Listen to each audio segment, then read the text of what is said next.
go through in detail the deliberations of all the presenters. Thank you.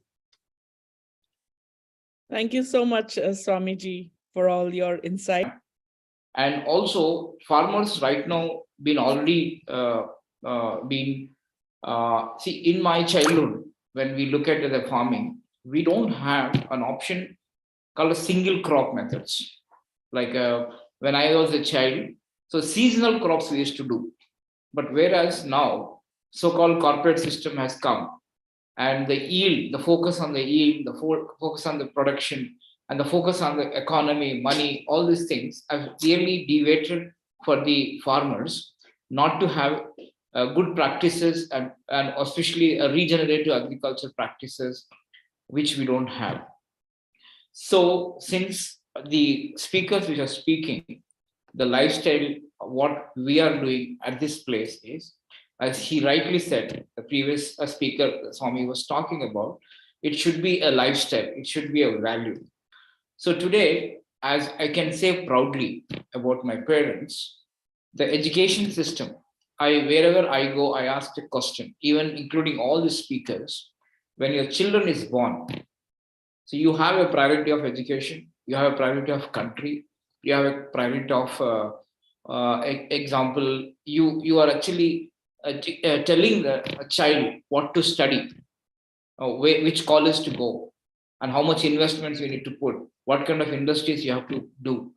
But anybody in this forum, in this room, say to the child, you are consuming so much of energy, so much of water, so much of food, and it's you have basic responsibility to act every day in a life that you need to plant trees. I think that's a basic question. Even we can talk about big goals, but I think that should start from the childhood. We don't, as we know, as everybody's saying, we don't have time. Even keep it aside of age factor. I think which is a high time to be very sensitive, because we have SDG goals, we should respect, we have benchmarks, we have indicators, and every industry, I'm sure, who are trying to put it in practice in the industry. But if it starts from in the childhood, from the family, I think that gives a lot of improvement for our thing. So in that concept, so what we are doing in multi-crop natural farming is, there's an education providing towards the farmers. There's also an education providing for the consumers. So we identified a few problems in the farming. I think methodology, as I said, for me, whenever I meet a farmer, I ask, what is farming, how you're doing farming? They will say, I am producing a rice. That means I am producing, if you look at the place which I'm location, then everywhere you see a single crop methods. But whereas in our methodology, which I'm trying to put it, is consumer. You can see a PowerPoint. Have you seen, able to see this? You're able to see my PowerPoint? No, we're not able to see a PowerPoint. Okay, cool, no problem. So let's not worry. So see, what we are trying to say is basically, so there is a methodology which we have created. One, we have seen, identified the problem. The methodology of farming is right now bad practices, because because of the monocropping, because of the single crop methods, the soil and the surrounding nature is being disturbed. That's why we have introduced a method called long term. In a long term process, in every farming practices, you need to have water, air, and the soil, and that should be in the life condition. To protect that life condition, what we have introduced, water and the soil condition. Long-term fruit-bearing plants will always give the farmers an economy plus a water level to stabilize in the groundwater. Whereas short-term, which is crop rotation, and the crop rotation which has a root, fruit, and the leaves. Unless if you don't have a crop rotation, you cannot improve the soil condition. For that purpose, so we have introduced a short-term crops, which we will guide and tell every farmer, you cannot do this alone unless a community of farmers coming together cannot do that. That's where our organization, a Kisan Parivar, the word Kisan is a farmer, Parivar is a family. So right now, in everywhere, because of the organic growth and people, all the big farmers are going out of the countries, and it has been divided, it has become a small pieces. But whereas the Kisan Parivar, the model what we are creating, bringing in terms of model of investors or communities, bringing together so that we will can do a community farming. The last third component which I am trying to cover is called livestock. We all know the livestock, even if you are consuming, and we know unless we have the biodiversity, all the things which the livestock, the waste produces, all your required bio fertilizers for our farm. So for all three products, even in the long term and even in the short term and even in the livestock, you will find, because even though if you plan keeping your indicators and we supply demand, we plan, because that's the biggest another problem we see in the farming methodology, where you will see a supply demand option. That's why even if you plan it and you will find some, we are able to find some wastage. To control that wastage, we have converting that into a value-add services, producing all the farmers where while creating a value-add services, the farmers are able to have high price for the marketing purposes. And we are all from the production to the last mile delivery, we were able to take the challenges. And also, and we have seen the how it can go, where it can go. It has to start from the childhood. It has to start from the home. So we have started an initiative to communicate that, and we have built a technology where the consumers, so consumers point of view, this is the farmer side, we identified key problems and we're able to solve the methodology and the value chain, and also the kind of a logistics they have. So all these problems you're able to add value in the multi-crop natural farming. So the coming to the consumer side, we have started, like right now I've seen some people are talking, some of the speakers saying that, so prevention. Now the consumers we are telling, every day you know that we are all aware, we want to have good food, we want to have clean air. For where it gets, how it gets, it's a question mark. So because the produce, unless your neighbors are producing clean food, or if you can't trace, if you don't have a faith, how can you have a good health? We're all wanted to be doing good. How you can do good unless you the input the food what you eat? If you don't have good food, we can't do that. That's why we're asking consumers to adopt, becomes a friends of farmer, so that they can. So we educate them. What is intake? What is open pollination?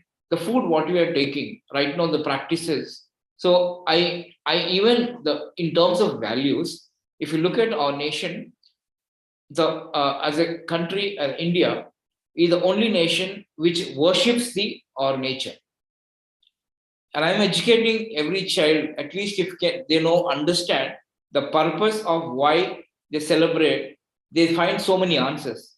We were able to connect, and now we are able to connect to the international language about the SDG goals and the ESG parameters, how this regenerative agriculture good practices also adds value for their career. So my humble request, so we started to educate this process, an initiative called Rural Digital Academy, where we are even not only concentrating the villages, we are not only not concentrating the world in the cities, urban, where you have everything facility and accessibility, but we are able to access and educate even rural India. So I think this is the only way forward, unless if you want to really see that your health and protect your farmer and good practices and the nature. And this only way is coming together, farmers and the consumers. And that is where we call this, instead of monocrop, we are trying to encourage everyone with good agriculture practices called multi-crop natural farming. So I'm sure you all have to see and support and educate child from every home, so that they all at least understand what is the importance of this multi-crop natural farming and community farming. Thank you so much. And I will not take, because somebody was saying we're behind 5 minutes, so I want to save at least 2 minutes. Thank you very much. Thank you so much, Mr. Rao. Really good insights. How empathetic leaders play a role in ensuring their corporations support sustainable development goals. Today, amidst us, we have an amazing role model today, Paul L. Gunn Jr., the founder and CEO of Quag Corporation, a logistics and supply chain company. Mr. Paul has built a career around procurement, logistics, and supply chain. His impressive track record in this domain is evidenced by the firms he owned and their flawless delivery performance records. Some of his noteworthy capabilities include consulting, training, and project management, implementing quality management systems and technology solutions for global organizations leading cross-functional teams in Asia, Europe, Middle East, and the Americas. He is a USA Today and Wall Street Journal best-selling author. So let's hear from him on his amazing journey. Thank you. Well, thank you everyone for having me here. This means a lot. And if I can hear the underlining tone, it speaks right into this, what I would want to call as Earth's empathetic cry. It seems most of the people here are talking on values and the importance of this, of getting to our children early. And that's kind of what I wanted to speak on in layman terms. There's so many experts here, so many people well-versed in ESG and the different goals that need to be taken up. It spins into the importance of leaders that are void of titles and influence, and using that to touch those, carrying over from what needs to be taught in the home, taught in the schools, and shown up until leaders. But often we've seen, and many can relate to, that's not necessarily shown in corporate and small businesses. And so many companies have this ability to take it from their leaders and flow it down using that leverage and influence. Now, speaking frankly, as a father, I look around and see this world and see the different technologies and see the experts who are speaking on this and say to myself, how am I as a business leader and others able to take those resources, to take that leverage and further on why empathy is so important. And to be brief in the sake of time, I wanted to just talk on duty, diligence, and the direction. We're all, as we know, humanity, and we're all living on this earth trying to make it a better place. So feel businesses have a duty to lead with empathy, to not just speak about it, to put in actions, because when leaders are empathetic, they allow for a community sense within their corporations. They allow that to be felt, that their employees, their team members can come in a safe place, bring up ideas.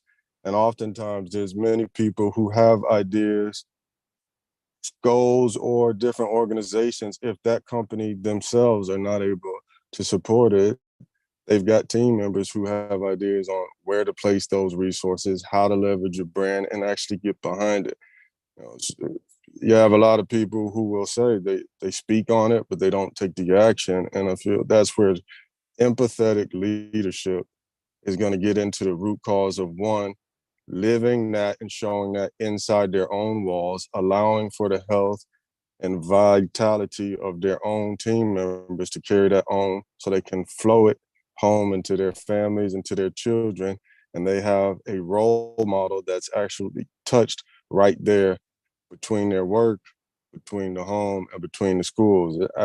There's a quote, I believe, from George Orwell that says, sometimes the most obvious thing for intelligent men, in this case mankind, is to state the obvious. And this obvious was right now is it's a call to action to have many people come together and utilize those resources. I am frankly not an expert on sustainability, more so here for a cry to speak to those leaders, to those corporations who are not necessarily vested in it, to listen to the experts in the communities, to find out where your team is able to put a grassroots effort and take that diligence that we all have as a duty to be stewards of this earth and to pass on to this next generation. I have seen different places in Canada, different places in some of the parts of the world that are being vested in showing these youth the importance of why this world matters. But what happens when these kids, their parents go out into an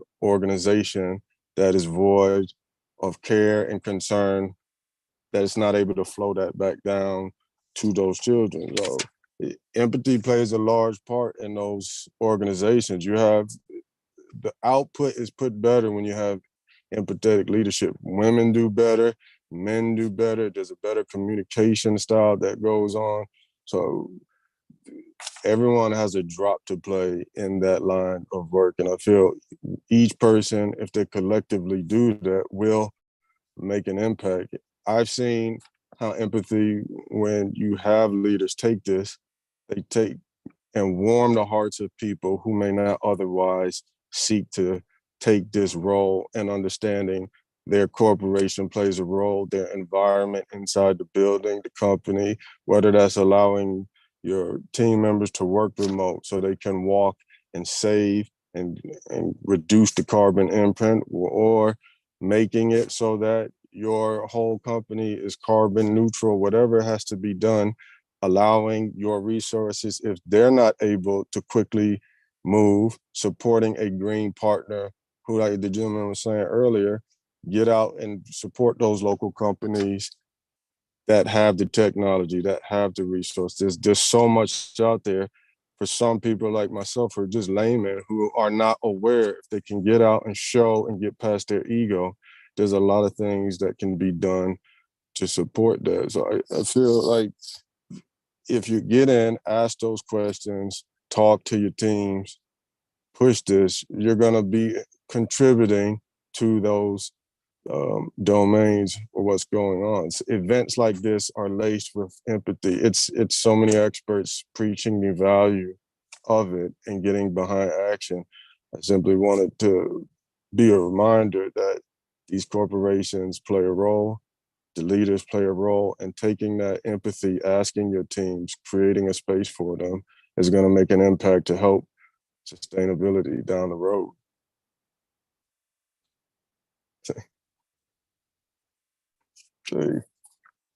And just to there's some good, I just want to put out, there's some good sites like Catalyst is a good core place for doing this.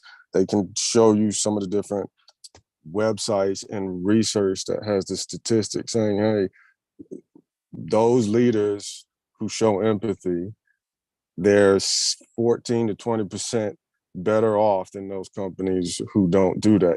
It's trickling down to what I personally believe, that empathy and the values is the root and the foundation for what drives sustainability. Because if you care enough for your companies and you care enough for your team, you're gonna set a precedence for showing others that you care about the world. And there's gonna be truth in marketing, truth in branding, and it's gonna be a cohesive unit. You're not gonna be just doing that to gain notoriety, saying, hey, yes, I'm doing this, but you're putting your money, your resources, and your time, whether that's influence, or whether that's the actual dollars to help others move along in that process. So I just wanted to say briefly that, understanding the sake of time. Thank you so much, Mr. Paul Gunn Jr. Really good insights. I really appreciate it. Yeah. Sorry. We'll now hear from Kapila Mehta, Vice President, Sustainability Power Product Schneider Electric India on sustainability action needed not only for planet, but also for survival of businesses. Kapila has nearly 2 decades of experience and exposure to work with local, global, and global environment with best of industry leaders. She has a diverse function experience ranging from manufacturing, quality, industrial, sales, R&D, strategy marketing, and merger and integration. Today, accountability is necessary to influence global business of power product of multi-billion euro by creating one more sustainable option. Over to you, Kapila. Thank you. Thank you very much. It's audible? It is. You can go ahead. Okay. Thank you so much. And I was hearing two previous speakers before me, and it was very, very, very learnful thing. Okay, so hello everyone, I'm Kapila Mehta, taking care of sustainability for power product division in the Schneider Electric. When you hear the word Schneider Electric, it's being pioneer in this field of sustainability. Before we start anything on the topic of MSME, that how we are unlocking the potential of MSME into sustainability, and my topic would be, though with MSME, we focus about job creation, their impact on economic growth and other things. There is a huge thing which we could expect with MSME is how they can decarbonize and how they can contribute to the decarbonization and why it is important that they come on board for this. Before that, let's understand in first 60 seconds on reinforcing the message that climate change is not the phenomena experienced in one part of the world, it's global and has started becoming reality in many zones. I would just refer to the recent study which was being shared by WMO at Egypt in COP27, and with the result was that in past 8 years, 2015 to 2022, there have been 8 warmest years on record so far, and which is fueled by ever-rising greenhouse gas concentration and accumulated heat. The report, interestingly, also says about that how global warming made every heat wave more intense and life-threatening, and it is contributing to the upsurge of the climate change impact, such as sea level rise, extreme weather situation. This time, the glacier ice melt was the highest. So there are record-breaking every year. That means we have to take action, and we have to take action now. Now, this journey and what I was looking at is it all started very, very seriously from the record is COP21, the Paris Agreement. Starting 2015, when we see that many countries came together and took the carbon pledge, and many business joined the hand also. Schneider Electric was among the first one to take the pledge, and I'm proud to be part of this journey now. Here, what has changed from since 2015 is that the companies are not only waiting and writing their commitment on paper, but it also backed up by a strong action plan, which is pushing a new way of working. To give you an example, in 2018, if 200 approx companies has taken the carbon pledge, today at 2022, we are talking about 3,000 companies. The number seems low, but you would be surprising to know that these numbers are not only for large corporations, they are not spread only for one geography, it's across the geography, even in Asia, North America, China. Sustainability now is a top priority of business objective. In other words, it's no longer a nice to have, and it is essential for both business credibility and survival. As you know, one company can't change the game. If one company take a pledge, and we said that today 3,000 plus company has taken the pledge, it's an ecosystem around that company which has to transform and which has to make a deal. I'll give you an example that PepsiCo estimated, and it's coming from the source of PepsiCo, estimated that 92% of its carbon emission comes from the outside the firm's own operation. And only 8% of its suppliers have scientifically approved climate targets. Now, when I give this message, it comes back to MSME field because many of the suppliers, the partners are coming from this segment. The raw material comes from the MSME, most of it. Today in Europe alone, 48% of organizations already integrate sustainability KPIs into their partner selection process. The trend is seen across multiple sectors. many things which is happening. So you know now that government is incentivizing or sometimes penalizing. There are regulations coming into picture. So there is a government who is pushing. Looking at those regulation, incentivization and penalty, there is a strong focus from the investor to see that how companies are doing in ESG field and what are their SDG targets. Then there are customers who are requesting them that what is the emission, what you are doing and how do you can help them. And at the same time, your own employee in your own firms, which start to ask you that, are you doing things right at your end? And hence, when I say that, think of decarbonization as not only good for planet, but good for business too. It has become very, very important for your own business credibility as well as for survival. The large organization, I can name many. Let me take example of Schneider Electric itself.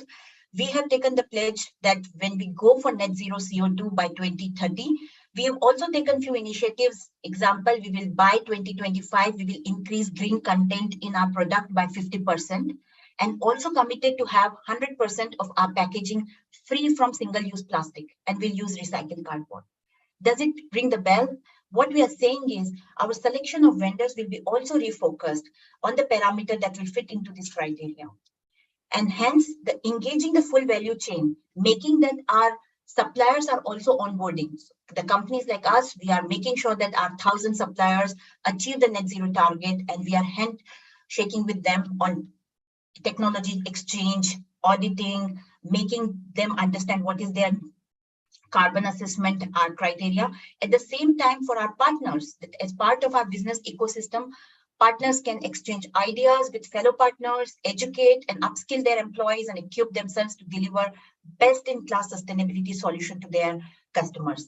Now, when we say this, and I come back to the same topic that it cannot be done by one company, it's an ecosystem, and we also need to see the way we are changing, the way the business is happening, and we are exchanging transaction is happening with one another.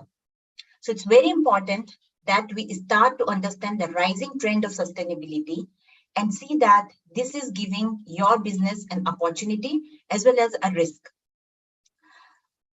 When we start our journey for sustainability, the kind of measurements what we do is become key. Today, we all know with COP21, we said that meeting 1.5 degrees Celsius will be the key over the average to maintaining the temperature pre-industrial area.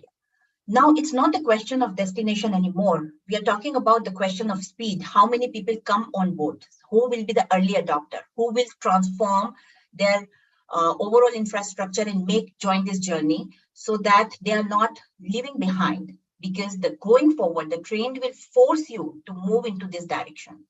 The three key transformation, which can help all of us to make sure that we join this journey and achieve the carbon net zero target, is decarbonizing our energy supply, accelerating our electrification, and boosting energy efficiency and circularity. It's a very, very key topic for all of us. Now, if I come that once we understood that what is and why sustainability is important with climate change, we also know that your investor, your partners, your customers, your own employee would be requesting you to take some action. This also need to see that the government regulations and the policies is asking you to change. Decarbonization and transitioning towards greener business practices will undoubtedly play an essential role in global effort to limit the effect of climate change and achieve carbon neutrality target. It would happen because the transformation is coming around that, which means that this effort will require change. At Schneider, we are doing this by partnering for sustainability, creating collaborative business ecosystem with our partners to help them decarbonize their own operations while doing the same for our mutual customers. Over the past few years, decarbonization pathways has given in many sectors. So if we talk about the major sectors which are getting influence is power, definitely, building, transport, as well as industry. Many of the MSME comes from this sector of industry sector. They have their own challenges because for building, transport, there are technologies available. We are doing a lot many things for cost reduction and easy to deploy simple process solution. For industry segment, the This sector suffers with the process, the manufacturing process itself need high processed heat. You need existing facilities will require a lot of capital investment, and it need more fuel change. You know, the more than fuel change, you need electrification. You have to have the efficiency in your operations. So it's beyond many things, and you have a lot of challenges in front of us with respect to MSME. However, working with one another, working in this full ecosystem would help. I'll give you a few examples what's happening around the world. In EU ETS framework, in industrial energy management system, we are adopting a new advanced technology along with green electrification of industries. And that is helping the European countries to adopt few of these key green electrification topics. China has started energy efficiency improvement, reward, penalty mechanism to reduce energy consumption, as well as to incentivize the segment which are more renewable. India is doing the same. You see many initiatives which are coming from the country is giving you a lot more incentivize who are decarbonizing themselves. Which means that as far as the demand side management is concerned, recycling and reusing the material has led to the reduction in demand for carbon intensive products. So the ecosystem around us is definitely changing. What we need to do together is how do we play a role to accelerate the demand side of it so that this becomes a pull factor, because all of us know that there is no planet B. Climate change was always a concern, but now has become an important factor for business in today's world. We all are heading towards green economy, which means low carbon, resource efficient, and socially inclusive. This means that we have opportunity for MSME and we have risk for the few business who do not change and adapt and evolve. Which means why we need MSME also to join this journey is if we see the bigger and larger corporation. We took an example of PepsiCo that 92% comes from outside the operation. MSME are part of the full global value chain. How they can play a role becomes very crucial for overall commitment for the carbon net zero pledge. And that's why it's important. And that's why the partner selection process will become more and more strengthened, more and more rigid, and as well as the country's regulation will start to become more and more important. Now, if we continue to focus on our bottom line, it's a topic which many of MSME in my discussion with them, it comes up that a lot of focus goes in their bottom line, and high upfront transition costs are a major barrier in the certain environment efficiently improvement in MSME. The operating cost definitely becomes a concern, and it will cause lags in decarbonization. How do we change? Start from your emission understanding. What is your operation is emitting to the global environment? Start from your baseline, and then see that how you can use the 4 key levers to make your business and accelerate your progress and tap the opportunity which is bringing through this sustainability. See that if we can have electrification in your operations by replacing fossil fuel using technology with that use electricity as a source of energy. Second, reduce energy use and improve efficiency through digitization to create smart operation. You have energy, and how smartly you use it in a very efficient way is important. Replacing resources with sustainable option that optimize space and material usage and minimize waste and harm to the planet. The last but not the least is engaging the full value chain to advance your own supplier. Once you work with yourself, work with your suppliers and vendor decarbonization and encourage circular business practices. It all starts from us, and it all can be done. More and more governments should be coming together. They will be making the policies, but start your journey today. See, work in an ecosystem, create an open environment where you could play a role, and MSME is a key part to ensure we engage full value chain. Remember, it's crucial for business, and we also need to understand there is no planet B. Thank you so much, and I strongly believe that unlocking the potential of MSME is a very, very key in the field of sustainability. They are the key growth element. In developing countries, at least the MSME plays a very, very important role, and so is in the developed countries. And we look forward, how do we do this journey together, how we can help each other in this open ecosystem. Thank you so much. Over to you, Smita. Thanks so much, Kapila. I was glad to hear that large corporates are actually joining hands with SMEs and working towards that. The next point that we have, the next topic rather, is creating partnerships across national borders and academic disciplines and promoting a multidisciplinary, multi-stakeholder, transnational global network to advance UN Sustainable Development Goals.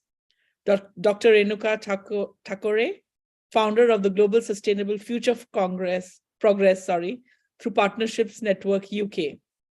Dr. Renuka is named Leaders of the Development Governor Enrique Thomas Cresto and was awarded the Global SDGs Women Ambassador Award for year 2022. Dr. Renuka is recognized for her work as a global leader who's engaged and connected with academics, businesses, and individuals, bringing together global South and global North to involve them in climate adaptation, resilience, and not just transition. Over to you, Dr. Renuka.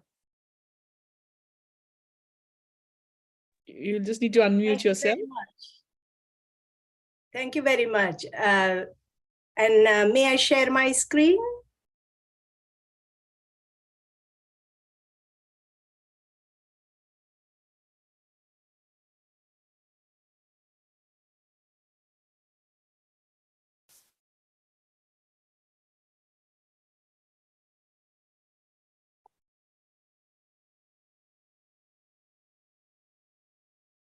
I hope it is seen properly. Yeah, we can see it. Thank you. Thank you very much. Good morning, good afternoon, and good evening, everyone. Whoever has joined with us today from the rest of the world and from UK. I'm very honored to be here today, and thank you, Santosh, Ganesh, the support team, and the moderator for organizing this mega event, Global Sustainable Development Summit 2022. Very pleased to be here. So today I wanted to first share my story of creating partnerships across national borders and academic disciplines and promoting a multidisciplinary, multi-stakeholder, transnational global network to advance UN Global Sustainable Development Goals. But when I heard the whole proposal of the summit and the previous speakers, and especially the last speaker, I reversed my presentation to first focus on unlocking the potential of micro, small, and medium enterprises for SDGs. I don't need to emphasize that most businesses in the world fall into this category. And especially from the UK perspective, 99.6% of enterprises are SMEs. And I believe all of the previous speakers have definitely stressed the point of how much these businesses can contribute to climate change and the current different various problems of the world, including how they can be a part of contributing to SDGs. We have also heard previous speaker on what support they can give, including tools and technologies, what are available in there to reduce carbon emissions, reduce other inequalities, and contribute to sustainable development goals. But the most doubting question would each and every SME would have: how to start unlocking these potentials? What I need to do in my business? How can I structure the approach to have a complete and comprehensive sustainability categories that can allow me to achieve sustainability, corporate social responsibility in its fullness, and to contribute to sustainable development goals? And therefore, I want to propose these 4 elements, which would definitely help you to act, measure, and lead on your leadership of this sustainability journey. So every company will need to focus on having their operations contribute to net zero emissions. Of course, many technologies, support tools have been already discussed and presented to you. So why not reach them out?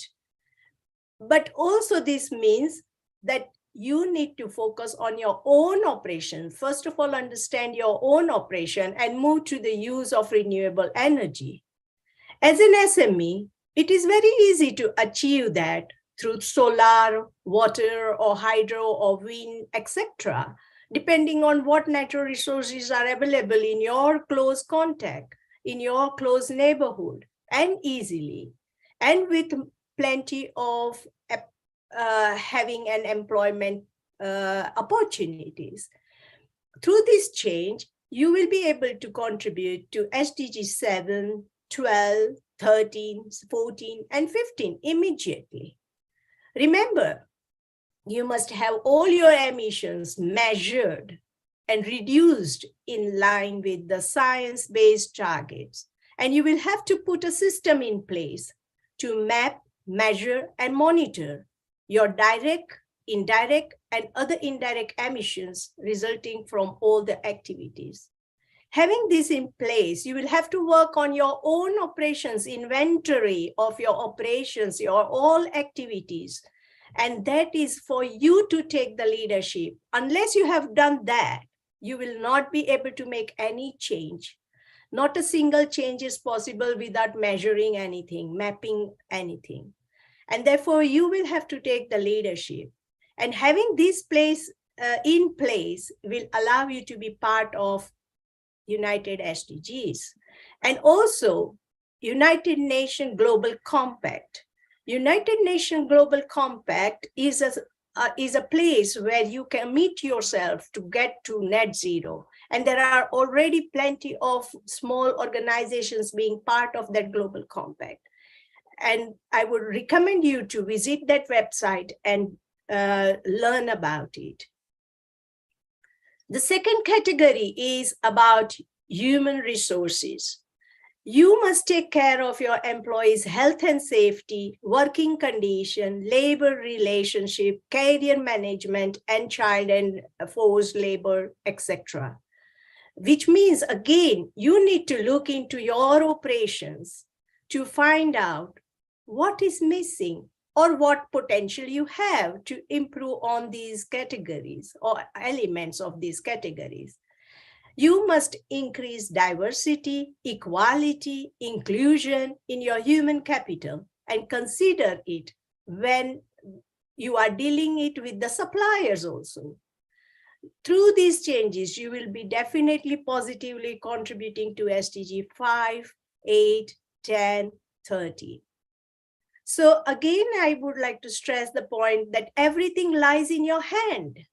You must start doing and understanding your operations immediately in a sense with the science and research and your education. Next category, of course, is environment management. Energy consumption and greenhouse gases are the most important and the most significant part of environment management. And previous speakers and along the line, the speakers will definitely speak about this energy consumption. And there are plenty of innovative tools and technologies there to reduce your carbon emissions. The most importantly, you need to be using energy efficient products. Your processes must be energy efficient and the services and the clean renewable energy. Address the issue of water consumption and the discharge issues in your company. Address the impacts resulting from hazardous and non-hazardous air emissions other than the carbon emissions. For example, like sodium oxide or nitrogen oxide and VOC, particle material and dust. And also you must address emissions polluting the local environment through odor, noise, and light. This all must reflect on your company's management, and your company management must consider all the raw materials, chemicals, and non-hazardous and hazardous waste to be disposed, that are generated through your operations, to be disposed into a responsible way. And you should be taking care of that disposal and be obliging to the waste regulations. And you must try to decrease your waste generation as much as possible, even the waste of time and waste of resources in the form of human capital.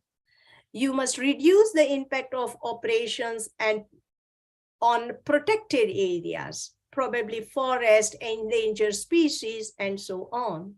And you must promote sustainable consumption through your supply chain.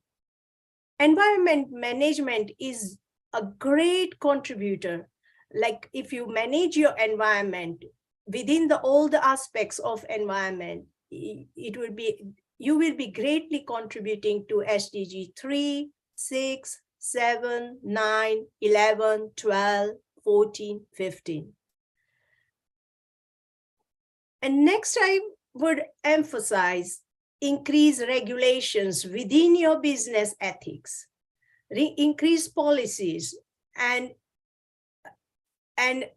your actions towards the issues such as bribery, information security. All are these very important concerns for all companies. These are the threats to the fair business practices, and they should arise. They arise often when you are in some risky country or you are working with government contracts. So you need to be very careful about all these. Implementing proper policies, actions, and also creating awareness between your employees and the suppliers. You will be contributing to growing expectations of all the companies who are trying to address these basic threats of corruption and by bribery. Having ethical policies and embedding ethical practices in the company, you will be addressing these issues properly, and you will directly impact SDGs 1, 2, 5, 10, 12, 13, and 16. So now I would move, why then?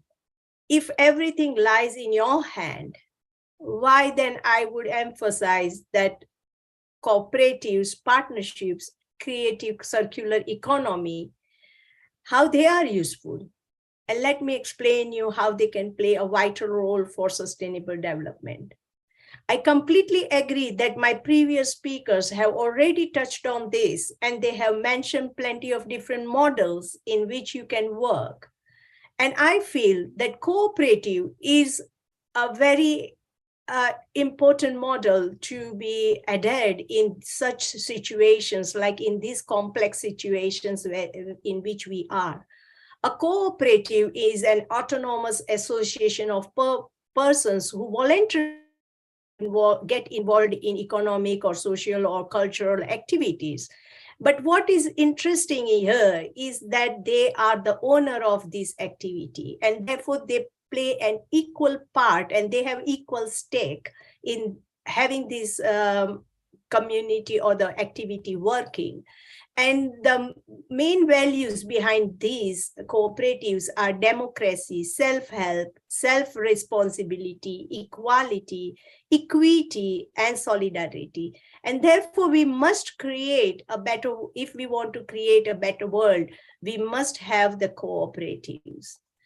The secondly is partnership. And I'm not talking too much about here as a traditional partnerships which are going on since many years, but I am talking about which have value of only economic gain.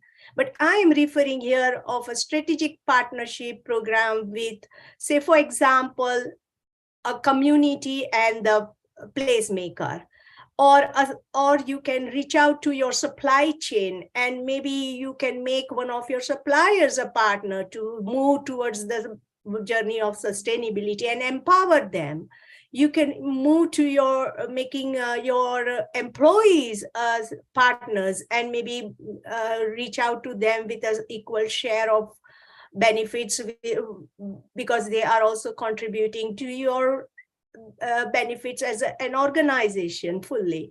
And therefore, I think you need to have a partnerships, meaningful partnerships to reach SDGs. And finally, I would come to creative and economic circular economy. And I think many of the speakers have already explained a lot about circular economy. And the values which lies here are eliminating waste and pollution here. And we need to have a circular product and material which can give a customer the highest value, and also the equivalent value to you. And regenerative nature type of products and processes should be in place. And finally, now I come to my mentioning about my network here. But however, I won't be dwelling too much on it because I have very less time. But what we need to do is strengthen science, technology, and innovation, particularly in Global South. This requires a systems approach. We need to develop our capacities and a more profound linkage between research, policy, and practice. And that can speed up transitions to an innovation-led, knowledge-based economy. Through several strategies, we can address specific barriers. And for that, I believe we need to have an open, inclusive, and proactive engaging platform for developing and disseminating empirical research and monitoring and evaluating their effectiveness in delivering SDGs. And therefore, I did not find any such platform when I started my platform in 2021, January. And therefore, I took the challenge of opening up an open, free, transparent global network, and everyone can join here, learn, and share their stories, ideas related to any sustainable development goals. And so I wanted to share my vision and objectives through the short video here. Actually, this slide has a short video, and if you click to that video, I will be sending a PDF of my presentation. And if you click on this video, you will definitely get a snapshot. It is a small TED talk by me, and that has my vision for Global Sustainable Futures Network. And therefore, I would urge you to at least watch this 5-minute video. And therefore, in my personal capacity, I am a consultant, I am a lecturer and a researcher at 2 universities part-time. But however, I am also in my personal capacity, I'm a consultant for sustainability and sustainable development goals for SMEs. So you can contact me for any help if you need or any support you may need. But I will also invite you to join my network. And finally, I would say, let's all swing high in the sky and beyond through this network. Thank you very much for having me here, and connect me to whichever the channel you are in. Thank you very much. Thank you so much, Dr.